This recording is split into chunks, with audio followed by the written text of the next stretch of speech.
We meet so many jokers and clowns on this channel. So many people who take their denial, deceit, and delusion into epic levels. Not almost, into comic levels. Most of the people we're talking about here are reporters. Being the first reporter, or the first writer, the first person I think of when we think about that, maybe because it's the latest, is the lovely Ms. Pippa Biddle. Pippa Biddle's for the HuffPo, and she also writes for Wired magazine on occasion. And a few months ago, Pippa decided that she was going to do a story about how Colin Flaherty uses music to amplify, to make more appealing his hate speech. We documented how Pippa is a clown, a know-nothing, who says something without backing anything up. So she was at the top of our list. But what about Fat Boy? What about Fat Boy at the Active Self-Deception website? It's weird. When you think about self-protection, I think of two things right away. First thing I think of is, one, don't go picking fights with people needlessly.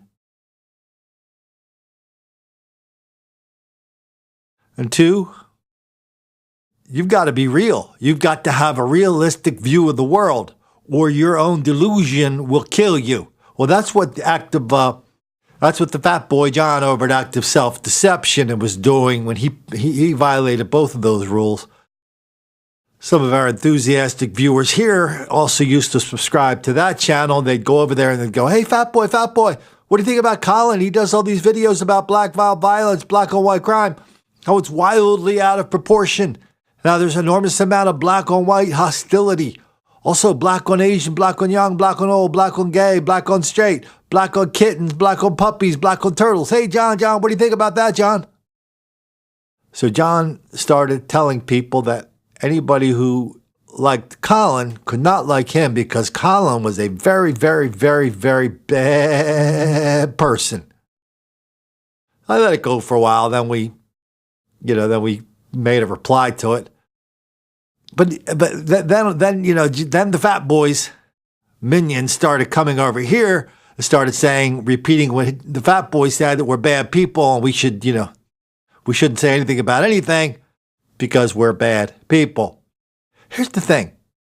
I don't know why the Fat Boy doesn't know this. I don't know why his followers don't know this. We're the easiest channel on YouTube to shut down. The easiest. We're the easiest to prove wrong. Yet nobody seems to be able to do it. Fat Boy says we're a bad person. We're bad people. What he doesn't say is anything about our central thesis here, which is, man, there's a lot of black hostility that leads to a lot of black violence, some of it directed at white people. We do videos on that all day long. We do videos in the United States of America. If we ever get invaded by a whole bunch of people from Brazil, I'll go subscribe to the Fat Boy's channel because that's mostly where a lot of his videos come from.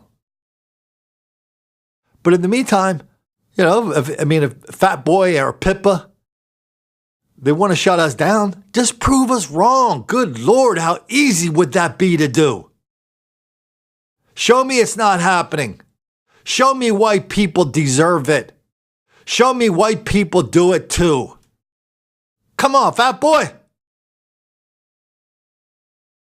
Yeah, well, I guess Fat Boy's busy with other stuff now on his Active Self-Deception channel.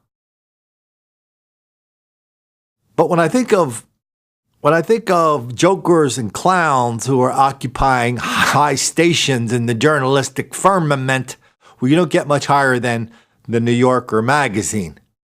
This is a magazine that's is known for the last 7,500 years, publishing, the biggest and brightest voices in journalism.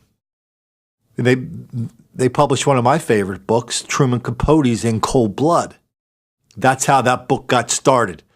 They gave Truman Capote some money, sent him on a plane out to Kansas and say, "Hey, write a book about that family that got killed by those two drifters." And he did. And when he did it, he invented a new kind of journalism. Without Truman Capote, there is no Tom Wolfe. Without Tom Wolfe, there is no Hunter Thompson. That's the gradation. So anyway, Evan Osnos sitting up in his chair, up in the clouds on the World Trade Center, and he won an article a little while ago. He decreed that Colin is a bad person for making up all those stories about the knockout game, because I just asked Professor Mike King at some little college nobody ever heard about, and he said, damn it, he looked and looked and looked and looked. He couldn't even find one example. Colin's making the whole thing up. And what's worse? Well, what's really, really bad is Colin had those people from Fox News eating out of the palm of his hand. And guess what? We even think Colin had Donald Trump eating out of the palm of his hand. I think I'm going to claim this. I'm going to claim this without fear of anybody contradicting it. I think Evan Osnos set a record for more errors in a short amount of space when he wrote that little segment about me and that big story he wrote about Donald Trump. I think he had like 10 errors in there. Remember, this is a magazine, this was a magazine that kind of invented the construction of, well, it depends, what the meaning of the word is. It's famous for having these really famous authors, labor over these manuscripts, go over again and again. They send them to the New Yorker. They come back with, hundreds and hundreds of little red marks and checks and questions and editing marks. Above all, they had fact checkers.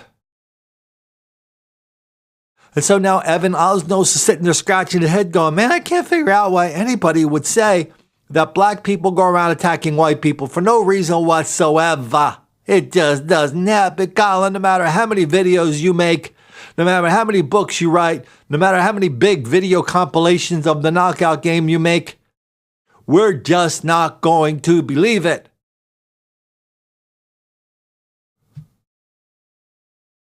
What about that story that just came? What about this story? What about this video? One of the fellas is sitting inside of a convenience store. A lovely white girl started walking up to the convenience store. This guy walked out of the door as if he was going to hold the door. And on video, we see him punch her in the face.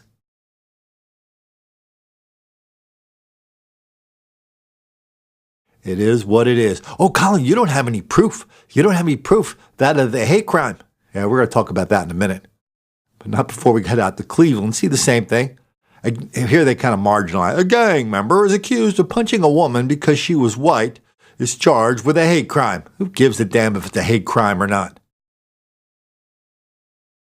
This idiot actually said he hated white people. Well, you don't even, why do you have to say that? If you go around punching people and robbing people, it's wildly out of proportion, black on white as opposed to white on black. There's something going on besides a coincidence. People like Evan Osnos, people like Pippa Biddle, people like Fat Boy John at Active Self-Deception. Their only reply is something very, very similar to what the President of the United States told the Prince. Where's he the Prince of?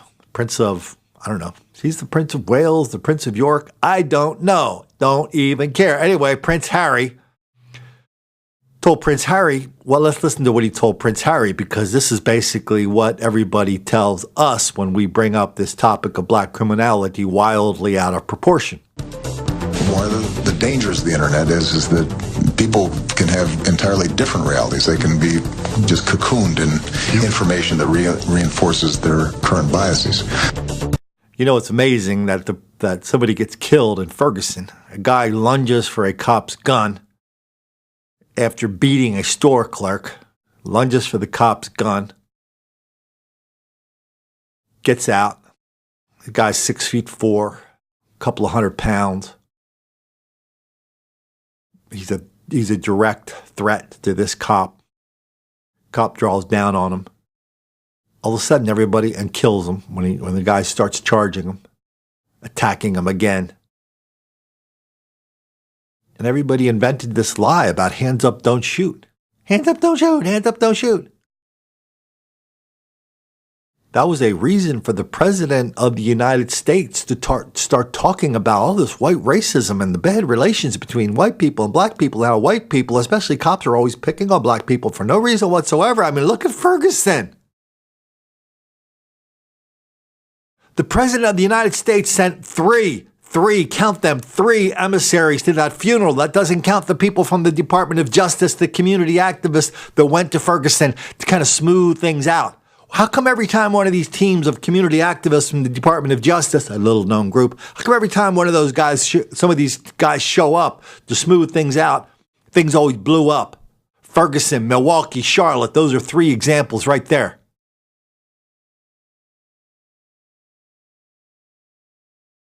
And now the president is accusing us of cherry picking. He's accusing us of confirmation bias.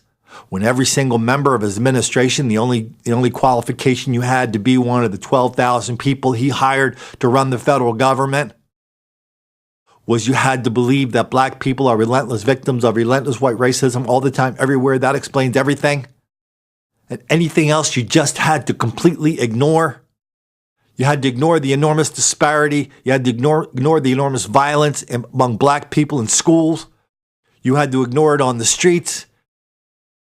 You had to ignore this enormous level of black criminality that put black people in prison for lots and lots of damn good reasons. Guess the president never saw that Richard Pryor bit where Richard Pryor did a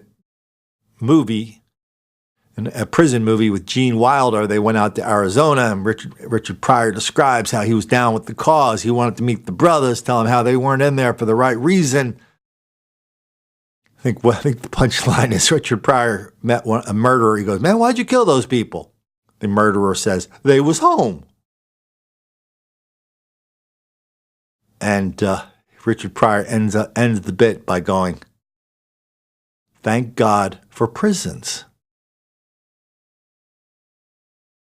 Now we have the former president of the United States reminding us that anybody that looks at this transparently obvious level of black criminality that we see every damn day all over the country, wildly out of proportion. The president reminds us he's trying to gaslight us. Remember that movie, Gaslight? Man, I remember the first time I heard that, I didn't know what it was. Then I went to look it up. Gaslight, it's a movie. I think Ingrid Bergman was the star of it.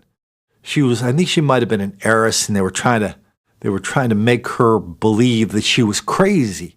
So she'd go into in her house, maybe a picture would be moved, or this would disappear, or that would reappear. And she would say, "Hey, what's that doing there?" And they'd go, and somebody would say, "Oh, that's been there the whole time." Well, where happened to that picture? What picture? So the president is trying to gaslight us, along with Pippa Biddle, along with Fat Boy John, along with Evan Osnos, trying to make us believe what we just saw in these two stories. It's cherry picking, Colin. It's just your confirmation bias. And that's true of the hundreds and other cases just like that you've documented. We're going to do a story soon about Chicago, where violent crime in the Loop in Chicago has tripled in the last 2 years. Violent crime in Boys Town, the gay neighborhood, that's also skyrocketing.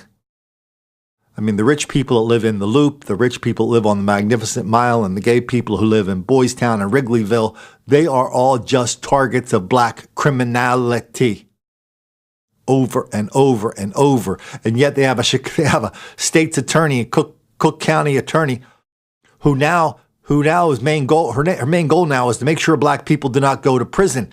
So black crime in some neighborhoods of Chicago is at all-time high, but the black prison population, the black jail population is at all-time low. Because everybody knows putting a black person in jail criminalizes them. Catching a black person committing a crime somehow causes them to have committed that crime. I'm not making this up. But the people who do make up these little fairy tales, at least they're not making the black kids angry.